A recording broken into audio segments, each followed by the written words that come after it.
Welcome. Before we begin, please subscribe to my Life Revelations channel. Thank you. Lord, how I hate you, Harper thought as she pushed the wheelchair in front of her. What else do you, a cripple, need in this world? When will you free me from this torment? Daniel Campbell awkwardly smiled, exhausted from dealing with the old man. Harper, forgive the invalid, please. Harper remained silent, glaring disdainfully at her father-in-law. Daniel, I have to go now. I have things to do. Of course, go ahead, my daughter. I'll manage. Thank you.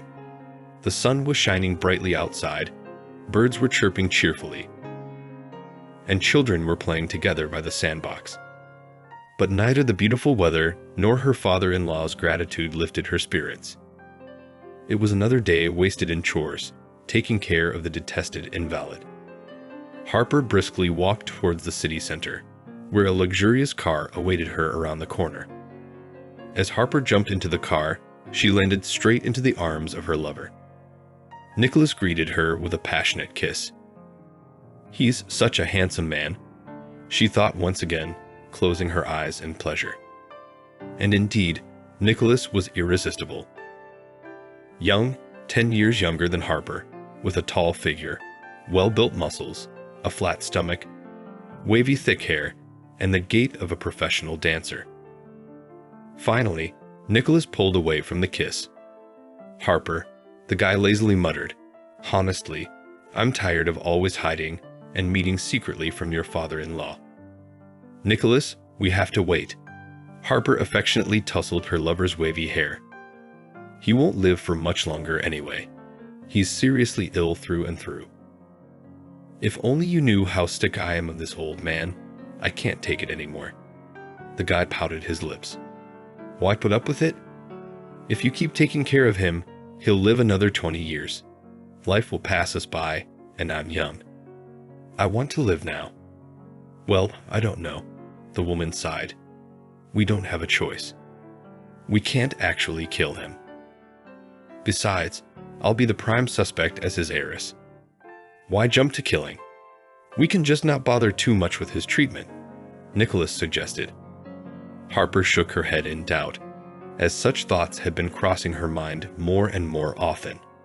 When the young woman married Joseph, the son of a very wealthy father, she couldn't even imagine what awaited her ahead. She had chosen her future husband solely based on cold calculation among several admirers. He wasn't tall, pleasant-looking, but not handsome. Joseph possessed an undeniable advantage over the other contenders for the beauty's hand and heart. Marrying Joseph meant a lifetime of financial security. She wouldn't have to work, could live for her own pleasure, travel the world, and buy everything she liked. And the choice was made. Joseph and his father owned a chain of gas stations, which generated a consistent high income. At first, everything was like a fairy tale. A lavish wedding and a honeymoon on an exotic peninsula. Expensive gifts. The girl was convinced she had made the right choice. Her husband and father-in-law were always busy with work, and she lived for her own pleasure. Salons, shops, restaurants, fitness clubs. It was at the fitness club that Harper met Nicholas, a fitness trainer, and fell in love for the first time in her life. Secret dates began, clandestine meetings, love affairs in cheap hourly hotels, and in the car. The woman understood perfectly well that Nicholas would eventually grow tired of constantly hiding, but she couldn't change anything. All she could do for her young lover was to give expensive gifts to keep him by her side. Luckily, her husband didn't restrict her spending. However, she couldn't travel. Joseph was always busy, and he never allowed her to go abroad alone. Harper was going crazy, longing to relax with her lover somewhere on a hot island, to bask on the beach, openly showcasing her handsome man to everyone. So her life continued, filled but pointless, frustrating the young woman more and more. However, she couldn't divorce her husband because she would be left with nothing. All the possessions and the business belonged to her husband even before their marriage, and Harper had no prospects to rely on. She didn't know how to work or earn money, nor did she want to. Once, during dinner, Harper's father-in-law Daniel jokingly suggested, "Son, we've been working too hard lately. Your wife is young and needs a break, and it wouldn't hurt us to take a break from work either. Business is going well, it's well established, we can safely leave everything for a few days and go somewhere." Harper held her breath. "And what do you suggest, Dad?" Joseph asked, sounding displeased. "I personally don't feel like flying to prestigious resorts. They're crowded and not interesting to me." "Well, let's say you can have a great vacation in our own country, for example," the son inquired. Daniel slyly squinted his eyes and said, "Well, how about Altai, for instance? An old friend of mine called me recently. We studied together. He's inviting us to come and relax. The place is fantastic. The hunting is envy-inducing, and the fishing is amazing. It's soul-soothing." "Well, that's an idea." Joseph smiled with interest. "Away from the hustle and bustle of big cities, untouched nature. It's been ages since I went fishing." "Harper, what do you think about it?" She shook her head disappointedly and said, "And what will I do in your wilderness? Meanwhile, I have this desire to flaunt my outfits and accessories, like in the Prostokvashino cartoon. You give me gifts, but nowhere to wear them." "Well, I would love to sit by the fishing rod." Joseph dreamily closed his eyes. A river with gentle currents, complete silence all around. "Beauty. Only crickets chirp. That means it's settled," said Daniel. "I'll call my friend right away and make arrangements." In the bedroom, Harper burst into tears. "I don't want to go to Altai with mosquitoes and mud.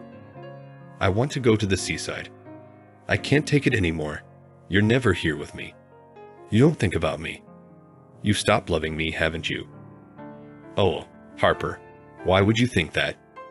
Joseph exclaimed, alarmed by his wife's tears. "I love you very much. If you don't want to go to Altai, then choose a place yourself where you can show off your outfits and go there. I don't mind. Just don't be upset. I promised my father I would go with him." Harper triumphantly nodded. Finally, she and Nicholas would have a blast. After her husband and father-in-law left, Harper consulted with her lover and chose a ski resort, booking 2 tickets. Before departure, Harper gave a delighted Nicholas a beautiful, expensive ski suit and various trinkets. At last, she tasted all the joys of forbidden love. They never parted for a moment with the handsome young man, and she eagerly counted the remaining days of their vacation. Suddenly, one morning, a phone call woke her up. It was from Altai.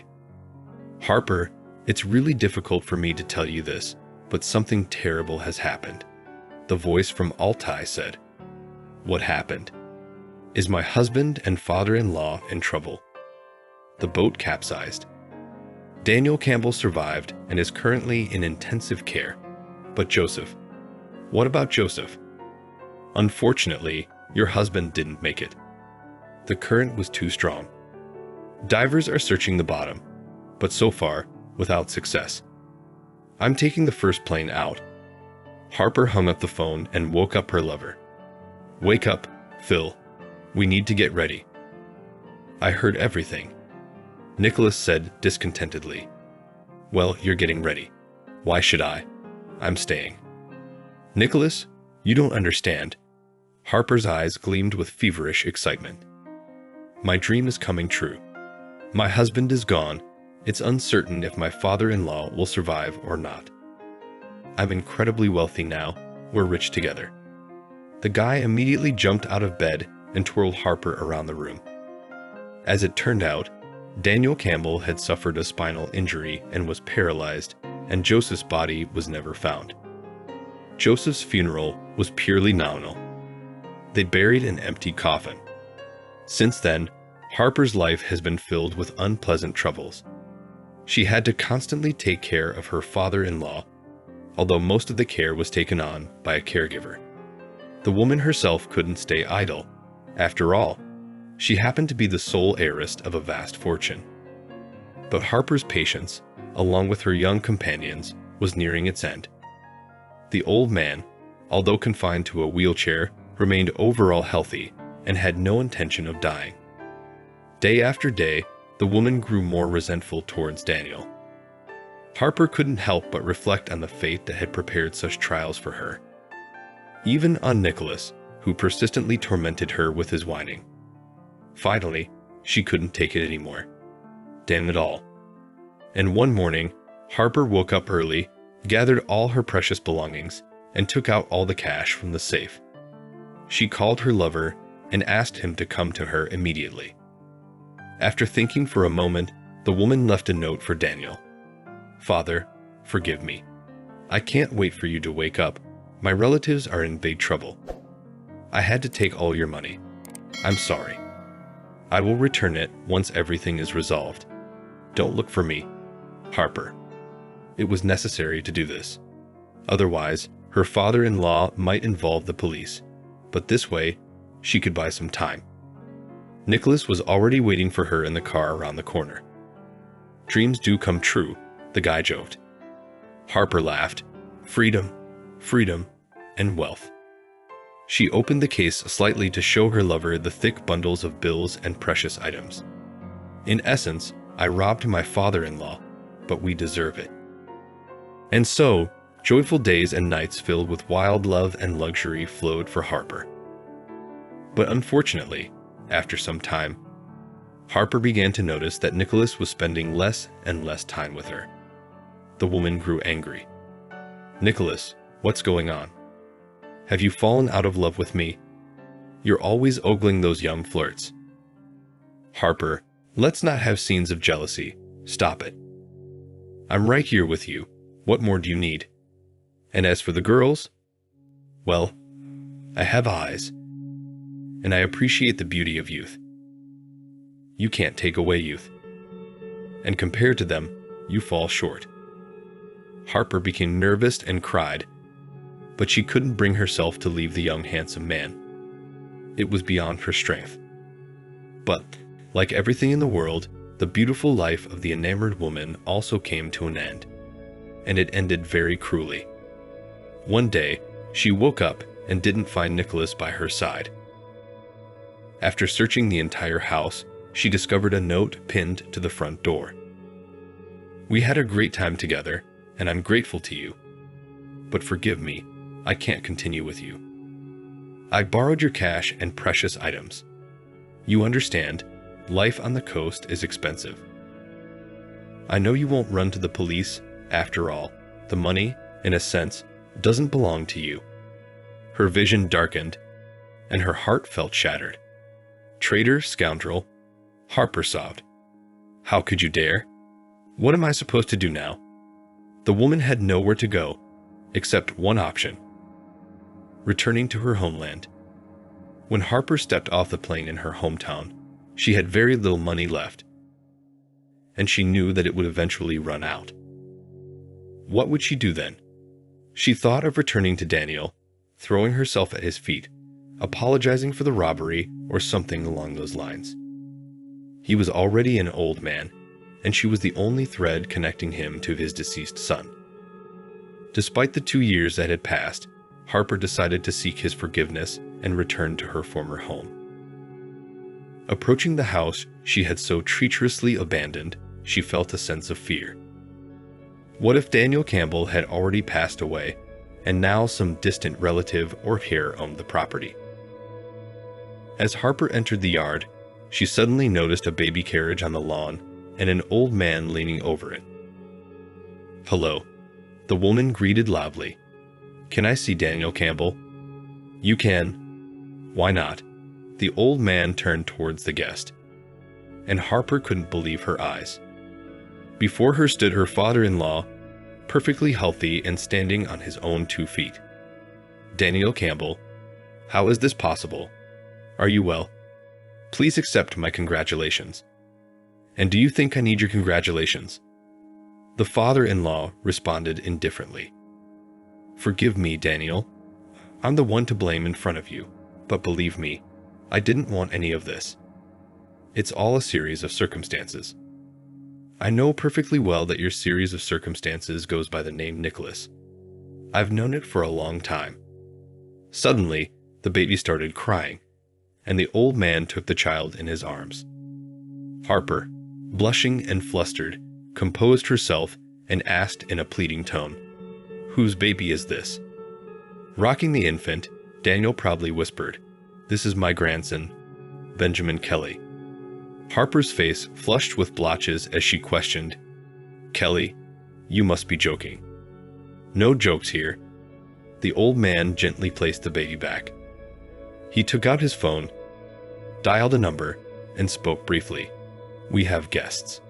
Suddenly, the ground seemed to sway before Harper's eyes.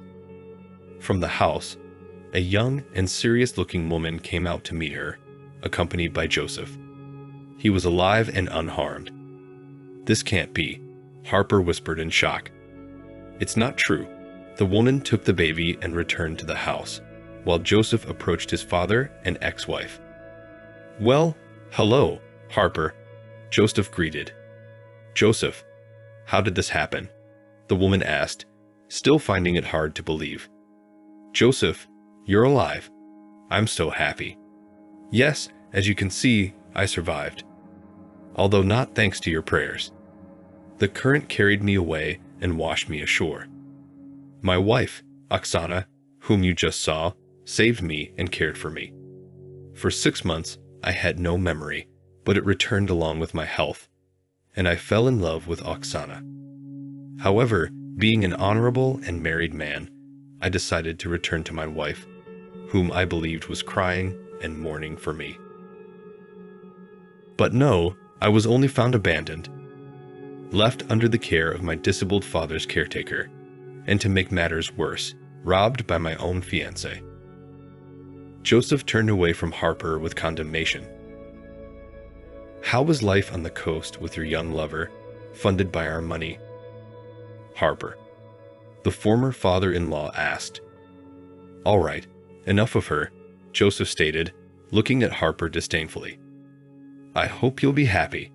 Oh wait, I forgot. You've been robbed by your young lover. How will you live now? And more importantly, on what?" Suddenly, Joseph dropped the mocking tone and spoke seriously. "I survived and fell in love with a wonderful girl who loves me selflessly. We have a son. My father underwent surgery and got back on his feet. My home is full to the brim, and there's no more space for you in my life.